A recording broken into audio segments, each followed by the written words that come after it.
করুন সকলে বলেন আমিন। মুসলমান আপনাদেরকে এগিয়ে নিয়ে যাই। আমার আল্লাহ পাক আল্লাহ তাআলা দুনিয়ার জমিনে আদম সফিউল্লাহকে বলেছিলেন, বন্ধু বন্ধু আমি আল্লাহ বন্ধু আপনার নিষেধ করেছিলাম। আল্লাহ পাক আল্লাহ তাআলা বললেন, বন্ধু ফল আপনি খেয়েছেন, দুনিয়ার জমিনে চলে যেতে হবে। দুনিয়ার ফল ভক্ষণ করেছেন, জান্নাতের মধ্যে আর থাকা যাবে না।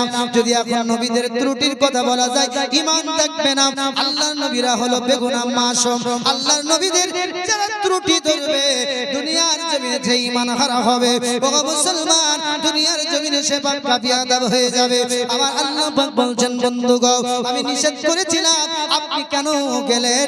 আপনি কেন আমার হুকুমটা অমান্য করলেন? হযরত আদম সফিউল্লাহ আল্লাহর জমিনে আপনার দুনিয়াতে নেমে এলেন। হযরত আদম সফিউল্লাহ এক নয় দুই নয়, এতটুকু আল্লাহ পাকের আপনার হুকুমটাকে আমার আল্লাহ পাক নিষেধ করেছিলেন, কিন্তু তিনি গ্রহণ করে ফেলেছিলেন। ও মুসলমান হযরত আদম সফিউল্লাহ 300 বছর কান্না করলেন, মাবুদ গো রব্বানা যালামনা আনফুসানা ওয়া ইল্লাম তাগফির লানা ওয়া তারহামনা লানাকুনান্না মিনাল খাসিরিন। ও মাবুদ আমি নফসের উপরে অত্যাচার করেছি, আল্লাহ আপনি আমাকে ক্ষমা করুন। কিন্তু আদম সফিউল্লাহ শুধু আল্লাহর দরবারে দোয়া করে গেলেন, কিন্তু নবীজির ওসিলা করলেন না, আমার নবীজির ওসিলা নিলেন না।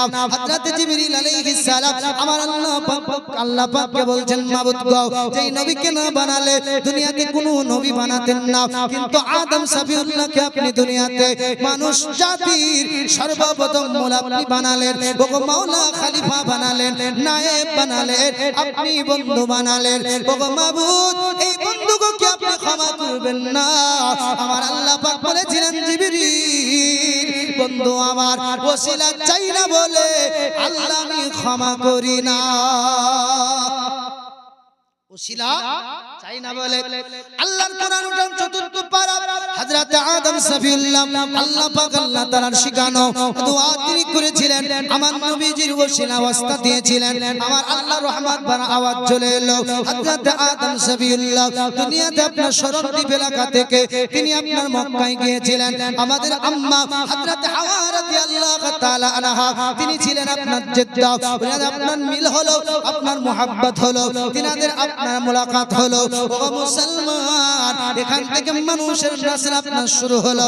আব্বাজি মুসলমান ভাইরা হযরত আদম সফিউল্লাহ তিনার আপনার পিতার নাম সিস আলাইহিস সালাম, সিস থেকে আনাস, আনাস থেকে কানান, কানান থেকে মিলাইল, মিলাইল থেকে বিয়ারাত, বিয়ারাত থেকে ইদ্রিস, ইদ্রিস থেকে মুতাবাশশির, মুতাবাশশির থেকে নামাক নাম, নামাক নাম থেকে নূহ, নূহ থেকে সাম, সাম থেকে জুলহা, জুলহা থেকে আবির, আবির থেকে তাতা, তাতা থেকে রাওয়া, রাওয়া থেকে শারু, শারু থেকে নহর, নহর থেকে তারিক, তারিক থেকে ইব্রাহিম, ইব্রাহিম থেকে ইসমাইল, ইসমাইল থেকে কায়দার, কায়দার থেকে ইবাম, ইবাম থেকে আমান, আমান থেকে সানামান, সানামান থেকে আলিয়াসা, আলিয়াসা থেকে আদসাতা, আদসাতা থেকে আদনান, আদনান থেকে মুররা, মুররা থেকে কিলাব, কিলাব থেকে কুশি, কুশি থেকে আপনি মানব, আপনি মানব থেকে আপনি হাসিম, হাসিম থেকে আব্দুল মুত্তালিব, আব্দুল মুত্তালিব থেকে নবীজির পিতা আব্দুল্লাহ, আব্দুল্লাহ থেকে জনাবে মুহাম্মদুর রাসূলুল্লাহ।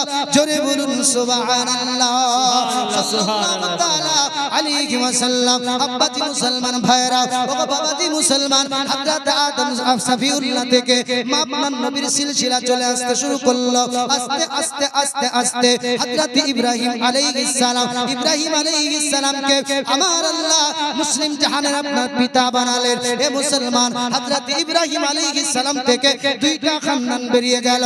একটা খানদানের নাম হলো বনি ইসমাইল, আর একটি খানদানের নাম হলো বনি আপনার ইসরাইল। এই বনি ইসরাইল কওমে আমার আল্লাহ পাক রব্বুল আলামিন হযরত ঈসা আলাইহিস সালাম, হযরত ইউসুফ আলাইহিস সালাম, হযরত ইয়াকুব আলাইহিস সালাম, হযরত ইহ্যা আলাইহিস সালাম আল্লাহ দিয়েছিলেন।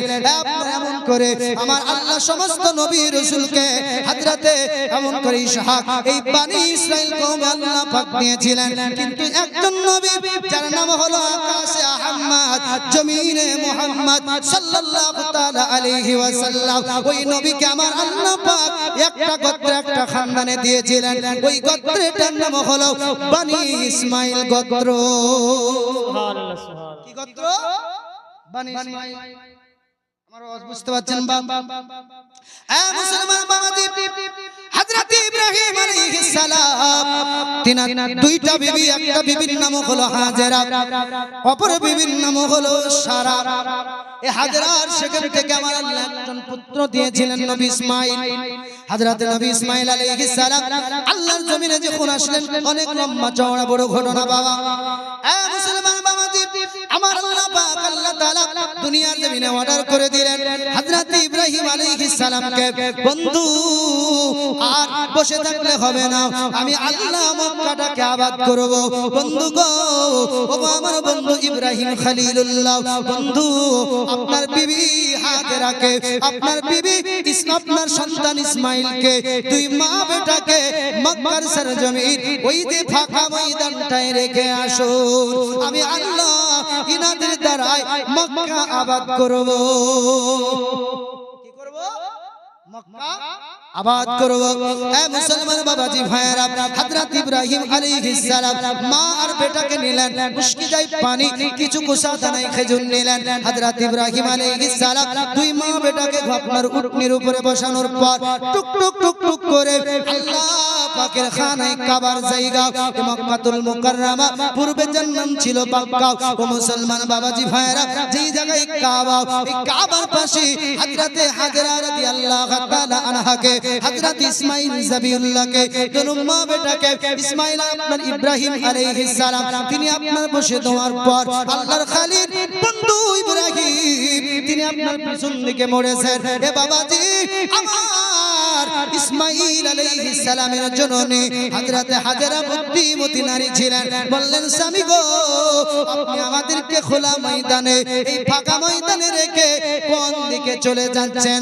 ওগো আল্লাহর নবী ইব্রাহিম, আপনি বলুন বলুন, এটা আপনার ইচ্ছাই না আমার আল্লাহর ইচ্ছা? আপনার ইচ্ছা, আল্লাহ আপনার মর্জি না আল্লাহর ইচ্ছা? জোরে বলুন। হযরত ইব্রাহিম আলাইহিস সালাম তিনি ডাক দিয়ে বলেছিলেন, বিবি হাজেরা, এটা আমি ইব্রাহিম নবীর ইচ্ছা নয়, এটা আল্লাহর ইচ্ছা। জোরে বলুন। কার ইচ্ছা? আল্লাহ। আব্বাজি মুসলমান ভাইরা, হযরত ইব্রাহিম আলাইহিস সালাম তিনি আপনার বাড়ির দিকে ফিরে গেলেন। হযরত হাজরা রাদিয়াল্লাহু তাআলা আনহা তিনি বললেন, স্বামী গো, যে আমার আল্লাহ পাক আপনার কুদরতি কবজায় আমাদের জান, যিনি আমাদের খালিক, যিনি আমাদের মালিক, যিনি হলেন রাজ্জাক, যিনি হলেন কাহার, যিনি হলেন গফফার, যিনি হলেন সত্তার, যিনি রিজিক দাতা, যিনি হলেন পালন কর্তা, নিশ্চয় ভালো কিছু বুঝেছেন, ভালো কিছু আমাদের জন্য রেখেছেন। এই জন্য আল্লাহর হুকুম ফাঁকা ময়দান, এই জন্য এখানে আমাদেরকে রাখার হুকুম হয়েছে। অসুবিধা নেই, কিছুদিন চলে গেল, পানি শেষ, খেজুর শেষ। হযরত হাজরা রাদিয়াল্লাহু তাআলা আনহা তিনার স্তনে দুগ্ধ শুকে গেল। নবী ইসমাঈল আলাইহিস সালাম মায়ের স্তন থেকে আর দুগ্ধ পান না, পানিও শেষ হয়ে গেছে। মা জননী সন্তানকে আর বাঁচাতে পারবেন না পানির কারণে। হযরত ইসমাঈল আলাইহিস সালাম তিনার জিহ্বা শুকে গেল। মায়ের মমতা মা সহ্য করতে পারল না। মাবুদ গো, ও আল্লাহ, আমার ছেলেটাকে বাঁচাতে পারা যাবে না, যদি পানি না পাওয়া যায়, পানির ব্যবস্থা না হয়। হযরত হাজরা রাদিয়াল্লাহু তাআলা আনহা তিনি পানির জন্য সাফার দিকে দৌড়ে গেলেন। সাফায় গিয়ে পানি পেলেন না। সাফা থেকে মারওয়া দেখলেন, কিন্তু মারওয়াতে পানি নাই। হযরত হাজরা রাদিয়াল্লাহু তাআলা আনহা সাফা গেলেন, সাফা থেকে মারওয়া, মারওয়া থেকে সাফা, সাফা থেকে মারওয়া, তিনি 7 বার দৌড় দিলেন। আমার আল্লাহ পাক বলছেন, ওগো হাজরা, তোমার দৌড়টা আমার দরবারে কবুল হয়ে গেল, তোমার দৌড়টা আমি আল্লাহর পছন্দ হয়ে গেল। আমার আল্লাহ পাক রব্বুল আলামিন সূরা বাকারার মধ্যে বলছেন, ইন্নাস সাফা ওয়াল মারওয়া মিন শাইরিল্লাহ ফামান হাজ্জাল বাইতা বিতামারা ফালা জুনাহা। আমার আল্লাহ পাক বলছেন, ওগো হাজরা, তোমার দৌড় আমি আল্লাহর দরবারে কবুল, আমি আল্লাহ নবীর গোলামের জন্য এটা আইন করে দিলাম। জোরে বলুন সুবহানাল্লাহ। কি করে দিলাম? আমি রব্বুল কারীম এটা আইন করে দিলাম। এ মুসলমান বাবাজি, হযরত হাজরা রাদিয়াল্লাহু তাআলা আনহা মায়ুস, আল্লাহ, পানি কি আমি পাবো না? আমার ছেলেকে কি বাঁচাতে পারবো না? আল্লাহ, পানি কোথায় পাবো? আমার আল্লাহ পাক আল্লাহ তাআলা বলছেন জিবরিল লাব্বাইক ইয়া রাব্বাল আলামিন।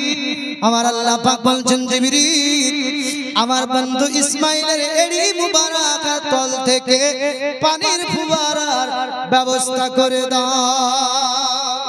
জোরে বলুন সুবহানাল্লাহ। কি করে দাও? পানি ফুয়ারার ব্যবস্থা করে দাও। আমার আল্লাহ পাক বললেন একজন মালাইকাকে মানুষের রূপ ধরে দাঁড়িয়ে যাও, হাজেরা আসবে না যতক্ষণ না পানি পাবে। কিন্তু এই জায়গায় পানি যে আবির্ভাব হয়ে গেছে, পানির যে ফুয়ারার সিস্টেম শুরু হয়ে গেছে, হাজেরা বুঝবে না। এই জায়গায় মানুষের রূপ নিয়ে দাঁড়াও, কেননা সন্তান হাইজাক হয়ে যাওয়ার ভয়, ফাঁকা চাটালি এলাকা। আমার হাজেরা দৌড় দিয়ে এসে দেখবে পানি পানি পানি। হযরতে হাজেরা রাদিয়াল্লাহু তাআলা আনহা তিনি দেখতেছেন একজন সুবর্ণ পুরুষ, একজন ব্যক্তি সন্তানের কাছে দাঁড়িয়ে। মা চিন্তা করলেন আল্লাহ আমার ছেলেটাকে কি হাইজাক করে নিয়ে চলে যাবে। মা দৌড় দিয়ে এলো, এসে দেখার পর দেখছেন এটা মানুষ নয়, আমার আল্লাহ পাকের মালাইকা। জোরে বলুন সুবহানাল্লাহ। হাজেরা চিন্তা করলেন মাবুদ পানির জন্য সাপ আমার ওয়াদুল্লাহ, পানির জন্য কত ছোটাছুটি করলাম, কিন্তু মাবুদ গো আপনার কি রহম, আপনার কি কুদরতে, আপনার ইচ্ছা আমার ছেলে ইসমাইলের এড়ি গুল্লা মুবারক দিয়ে পানি বের হয়েছে।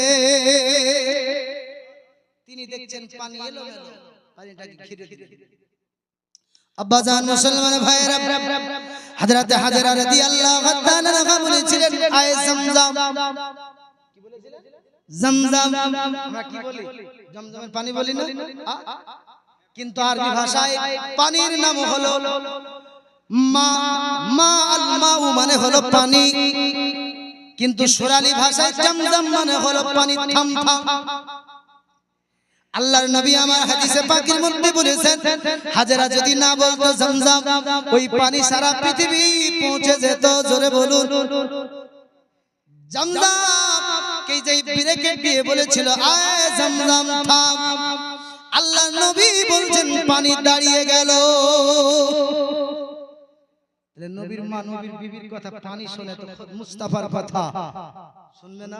কি গো আব্বাজান মুসলমান ভাইরা, হযরতে হাজেরা রাদিয়াল্লাহু তাআলা আনহা তিনি খুব পানি পান করলেন, সন্তানকেও তিনি পানি পান করলেন।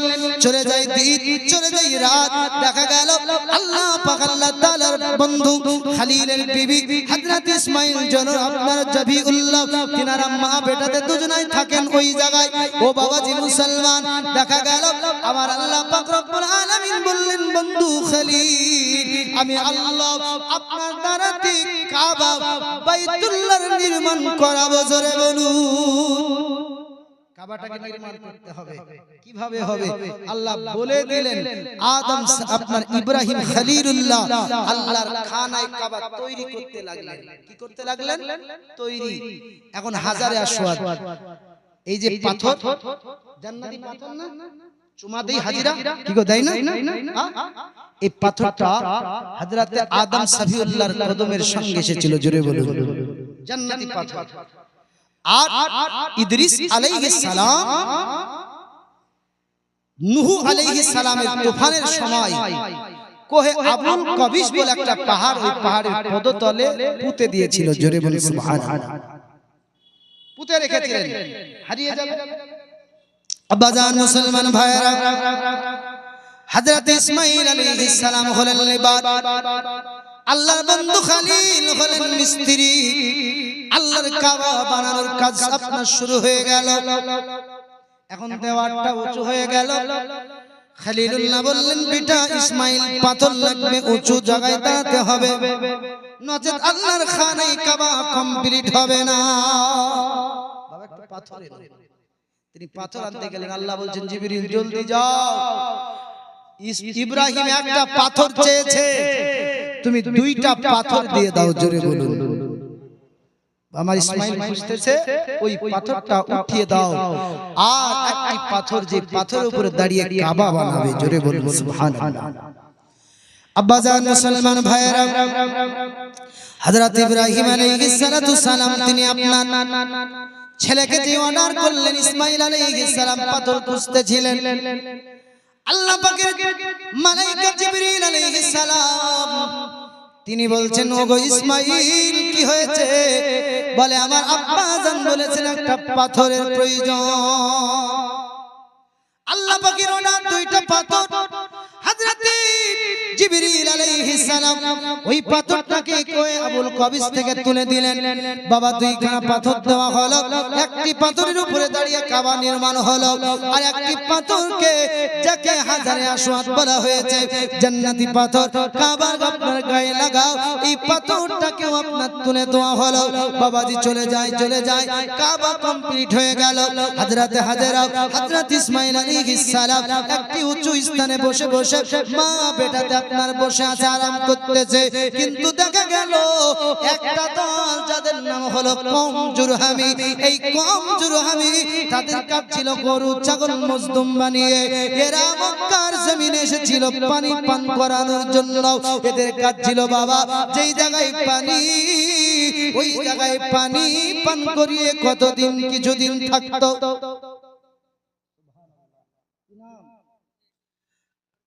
ভৈরবপুর বাড়ি আব্দুল মুমিন সাহেব 200 টাকা দাতা, আল্লাহ পাক তার দানকে কবুল করে সকলে বলুন আমিন। এখন এদের কাজ ছিল যে জায়গায় পানি দেখতো ওই শিবির তৈরি করতো, খিমা, পানি ফুরে যেত, ওখান থেকে আবার অন্য জায়গায় তাদের রওনা শুরু হতো পানি যেখানে পানির খোঁজে। আব্বাজান মুসলমান ভাইয়েরা, এরা দূর থেকে দেখলো একটা পানি চকচক করছে, দুইজন বসে আছে মা আর সন্তান। কে কে বসে আছে? মা আর সন্তান। আব্বাজান মুসলমান ভাইয়েরা, এখন দেখা গেল এই কওম জুরহামি আসার পর বলল, ওগো মা তোমার নাম কি? বলে হাজেরা। হাজেরা, তুমি যদি অর্ডার দাও এই কূপের পানি আমাদের মেজদুম্মাগুলোকে পান করাবো। আল্লাহ পাকের বিবি, এমন করে আল্লাহ পাকের নবীর বিবি হযরত হাজেরা রাদিয়াল্লাহু তাআলা আনহা তিনি বলেছিলেন, বাবা পানি আপনারা পান করুন, মেষগুলোকে পানি পান করান। কিন্তু দেখা গেল পানি ফুরাই না। তারা বলল, হাজেরা তোমার সঙ্গে এখানে বসবাস করতে চাই, তুমি যদি ইজাজত দাও, তুমি যদি হুকুম দাও, আমরা আর দ্বিতীয় কোথাও যাব না। আল্লাহ পাক আল্লাহ তাআলার নবী হযরত ইব্রাহিম খলিলুল্লাহর বিবি হযরত হাজেরা তিনি বলেছিলেন, ওগো বাবা, ওগো কওম জুরহামির মানুষেরা, আপনাদের জন্য ইজাজত, আমি একা সন্তান নিয়ে বসবাস করছি, আপনারা যদি থাকেন আমার সুবিধা হয় না, আপনারা যদি থাকেন আমার সুবিধা হয়। ইনারা থেকে গেল। এদের উদ্দেশ্য ছিল যে কিছুদিন পর পানি শেষ, আমরা এখান থেকে আবার চলে যাব। কিন্তু খোদার কি কুদরতি পাওয়ার, পানি আর ফুরালো না। আল্লাহর কি রহমত, পানি ফুরালো না। এরা বলছে, ওগো হাজেরা আমরা আর যাব না। জোরে বলুন। বিজ্ঞান আজ আবিষ্কার করে বলল যে জমজম কূপ থেকে কত কত মিলিয়ন ডলার পানি উঠে, এর হিসাব নাই, কিন্তু কূপ আজ পর্যন্ত শুকায় নাই। জোরে বলুন। আর পানিকে এরা ল্যাব পরীক্ষা করে দেখলো এই জমজমের পানিতে উপকার আছে, কিন্তু কোনো খারাপ ব্যাকটেরিয়া, কোনো খারাপ প্রয়োজন নাই। জোরে বলুন সুবহানাল্লাহ। কেন? আমার নবী মুস্তাফার লালা মুবারক নবী দিয়েছিলেন, সাহাবীরা যারা আমাকে দেখলো না তারা আমি নবীর মুজিজা ভক্ষণ করবে। জোরে বলুন। আমি নবীর লালা মুবারক তারা জমজম পান করলে তাদের পেটে যাবে, এজন্য জমজমের পানির দাম এত। জোরে বলুন সুবহানাল্লাহ। হয়নি, হবে না, সুবহানাল্লাহ। বেনামে একজন 700 টাকা দিয়েছে, আল্লাহ তার দানকে কবুল করেন। যে আশাতে যে নিয়তে করে গেছে দান কবুল করেন ওগো পাক রহমান। সাত্তার গফার তুমি সবচেয়ে দাতা, মাফ করে সাফ করো জীবনের গুনাহ খাতা। জোরে বলুন আমিন। হয়নি, হবে না, হতে পারে না আমার নবীর সাথে কারো তুলনা। জোরে বলেন, জোরে হাত ধরে বলেন ইয়া রাসূলুল্লাহ। কেউ অসুবিধা হচ্ছে নাকি? সন্ধ্যা রাতে ঘুম আসছে? বাবা নবীজিকে চিনুন, নবীকে মানুন। হয়নি, হবে না, হতে পারে না আমার নবীর সাথে কারো তুলনা। ওগো তুলনা তো দূরের কথা, ছায়াও মিলে না। হবে না হতে পারে না আমার নবীর সাথে কারো তুলনা জোরে বলুন সুবহানাল্লাহ সকল নবী রাসূল ছিলেন খোদার দিওয়ানা জোরে বলুন সকল নবী কার দিওয়ানা ছিল আল্লাহ সকল নবী রাসূল ছিলেন খোদার দিওয়ানা দুই নয়নে দেখবে খোদা দিলের তামান্না ওগো মোর নবীকে ডেকে নিলেন ওগো মোর নবীকে ডেকে নিলেন দেখবে রব্বানা হয়নি হবে না হতে পারে না আমার নবীর সাথে কারো তুলনা হয়নি হবে না হতে পারে না আমার নবীর সাথে কারো তুলনা ওগো তুলনা তো দূরের কথা ওগো তুলনা তো দূরের কথা ছায়াও মিলে না হয়নি হবে না হতে পারে না আমার নবীর সাথে কারো তুলনা যারা বলছে যে নবী আমার মতো কবি কত সুন্দর কথা বলছে হযরত ইউসুফ নবীকে দেখে যারা আঙ্গুল কেটেছিল জোরে বলুন সুবহানাল্লাহ সূরা ইউসুফ 12তম পারা ইউসুফ নবীর চেহারা দেখে মিশরের রমণীরা আঙ্গুল কেটেছিল ফল কাটে নাই শুনেননি কবি কত সুন্দর লিখছে হযরত ইউসুফ নবীকে দেখে যারা আঙ্গুল কেটেছিল তারা কি আমার নবীর রূপ দেখেছিল ওগো দেখতো যদি কেটে দিত ওগো দেখতো যদি কেটে দিত কলিজা খানা হয়নি হবে না হতে পারে না আমার নবীর সাথে কারো তুলনা হয়নি হবে না হতে পারে না আমার নবীর সাথে কারো তুলনা আল্লাহুম্মা সাল্লি আলা সাইয়্যিদিনা মাওলানা মুহাম্মদ ওয়া আলা আলি সাইয়্যিদিনা মাওলানা মুহাম্মদ ওয়া আলা আলি সাইয়্যিদিনা মাওলানা আব্বাজি মুসলমান ভাইরা হযরত হাজরা রাদিয়াল্লাহু তাআলা বললেন আপনারা থাকতে পারেন বাবাজি তারা আর গেল না কেন না জমজমের পানি ফুরালো না ও মুসলমান বাবাজি ভাইরা এখান থেকে আপনার শুরু হয়ে গেল আমার নবীজির আসার জীবনে ও বাবাজি মুসলমান ভাইরা হযরত এমন করে ইব্রাহিম আলাইহিস সালামের ইন্তেকালের পর হযরত ইসমাঈল জবিউল্লাহ আমার আল্লাহ পাকের খানায় কাবার দায়িত্ব পেলেন তিনি কাবার মুতল্লি হলেন আল্লাহ পাক রব্বুল আলামিন হযরত ইসমাঈল আলাইহিস সালামকে একটা নয় দুটো নয় 12টা পুত্র সন্তান দান করেছিলেন জোরে বলুন সুবহানাল্লাহ হযরত ইসমাঈল আলাইহিস সালাম তিনার ওফাতের সময় তিনার বড় ছেলে যার নাম হলো সাবিত বিন ইসমাঈল এই সাবিত বিন ইসমাঈলকে ডাক দিয়ে বলেছিলেন বাবা আমার ইন্তেকালের পর এই কাবার দায়িত্ব বাবা তোমাকে দেওয়া হলো এই কাবা তুমি দেখভাল করবে ও মুসলমান বাবাজি মসজিদের উন্নতি কল্পে জলসা আমার আল্লাহ পাক আল্লাহ তাআলার খানায়ে কাবার দায়িত্ব ইব্রাহিম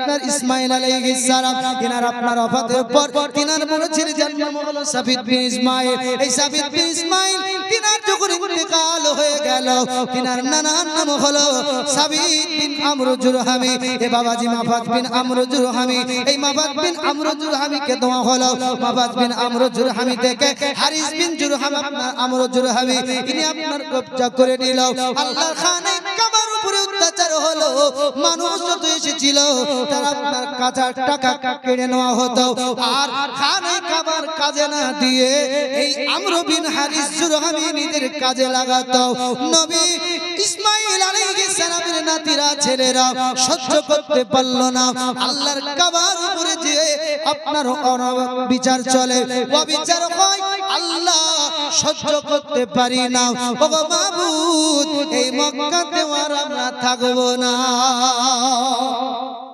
ডিসিশন কি হবে বলে মক্কা ছেড়ে চলে যাব।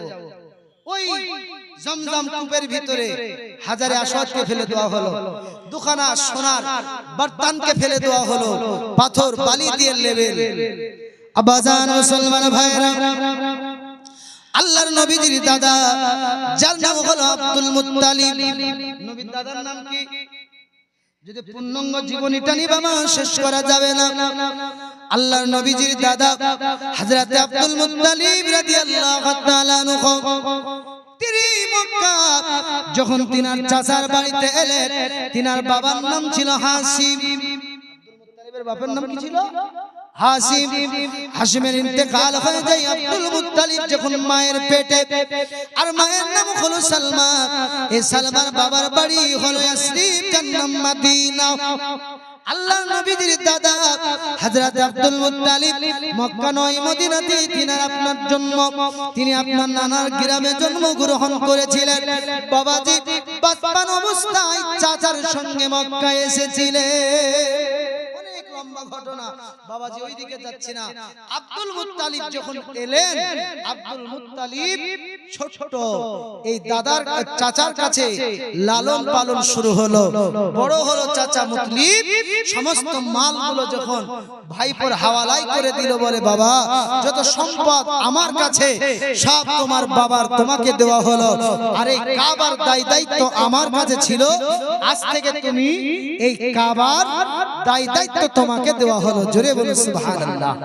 আজ থেকে এই কাবার দায়িত্ব এ আব্দুল মুত্তালিব তোমার। আব্বাজান মুসলমান ভাইরা, আল্লাহর নবীজি দাদা হযরত আব্দুল মুত্তালিব রাদিয়াল্লাহু তাআলা আনহু তিনি একদিন আপনার কাবার পাশে তিনি শুয়ে আছেন, স্বপ্ন দেখতে আরম্ভ করলেন। এখনো বিয়ে হয় নাই। আল্লাহর নবীজির দাদা হযরত আব্দুল মুত্তালিব রাদিয়াল্লাহু তাআলা আনহু তিনি স্বপ্ন দেখতে লাগলেন, কিন্তু তিনি দেখতেছেন তিনি গোসল করেছেন সুন্দর করে, তিনি এত সুন্দর খুশবু মেখেছেন, এত সুন্দর করে মাথা তিনি আপনার আঁচড়িয়েছেন। আল্লাহর নবীজির দাদার ঘুম ভেঙে গেল।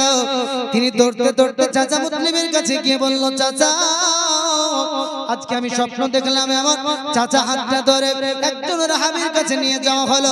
বলে রাহাব বলো বলো স্বপ্নের ব্যাখ্যা, স্বপ্নের তাবিরটা করে দাও।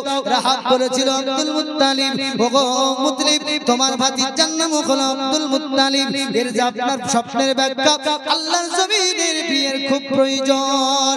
ওগো মুত্তালিব তোমার ভাতিজা তোমার ভাইপোর বিয়েটা দিয়ে দাও, কেননা দুনিয়াতে তার বিয়ের প্রয়োজন।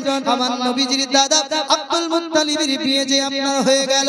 প্রথম বিবির নাম ছিল সুফিয়া, সুফিয়ার সেখান থেকে একজন পুত্র সন্তান, যেই পুত্রটার নাম হলো হারিস। হে মুসলমান বাবাজি, দুনিয়াতে হারিসের শুধু আগমন। আল্লাহর নবীজির দাদা আব্দুল মুত্তালিব রাদিয়াল্লাহু তাআলা আনহু তিনি একদিন শুয়ে আছেন, স্বপ্ন দেখতে লাগলেন। স্বপ্ন যুগে আমার আল্লাহ পাক বলছেন, বন্ধু ওগো আব্দুল মুত্তালিব তোমাকে আমি কাবার মুতাল্লি বানিয়েছি, তোমাকে মক্কার সরদার বানিয়েছি। ওগো মুত্তালিব তুমি একটা জায়গা খোঁজো, একটা তাইবা নামক একটা জায়গা খোঁজো। হযরত আব্দুল মুত্তালিব বলেছিলেন, তাইবাটা কি? ও মুসলমান বাবা, আল্লাহ পাকের নবীজির দাদা হযরত আব্দুল মুত্তালিব রাদিয়াল্লাহু তাআলা আনহু তিনি বলেছিলেন, ও স্বপ্নকারী এই নাম আপনারা তাইবা নামক জিনিসটা কি একবার বলো। এটা কি? উত্তর পাওয়া গেল না। দ্বিতীয় দিন আবার স্বপ্ন, 3 দিনকার দিন স্বপ্ন। আল্লাহ পাক বলছেন, জমজম তৈরি করো। জোরে বলুন জমজম খোদাই করো, জমজম কূপকে আবার পূর্ণ জীবিত করো। আল্লাহর নবীজির দাদা হযরত আব্দুল মুত্তালিব রাদিয়াল্লাহু তাআলা আনহু বলেছিলেন, জমজম কূপটা পাবো কোথায়? আমার আল্লাহ পাক বলেছিলেন, বন্ধু ও দাদা আব্দুল মুত্তালিব কাবার পাশে যাবে, একটা জায়গা দেখবে, ওই জায়গা থেকে লাইটের আপনার ফোয়ারা এমন করে লাইটের চুজ বের হবে। ওই জায়গাটা খনন করবে, 2টা জিনিস পাবে, জান্নাতি পাথর আর জমজম বলে কূপ তৈরি হয়ে যাবে। আল্লাহ পাক বলেন, মক্কাতে যত মানুষ আসে সমস্ত মানুষের পানির একটা ব্যবস্থা হবে, তোমারও সবের কাজ, আর এই জমজম পূর্ণ আবার জীবন পাবে। জোরে বলুন সুবহানাল্লাহ।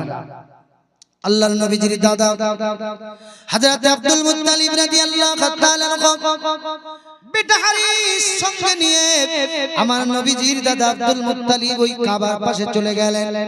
যাওয়ার পর দেখতেছে ওই জায়গা থেকে একটা লাইটের ফোয়ারা, লাইটের চুচ আসছে, জোরে বলুন।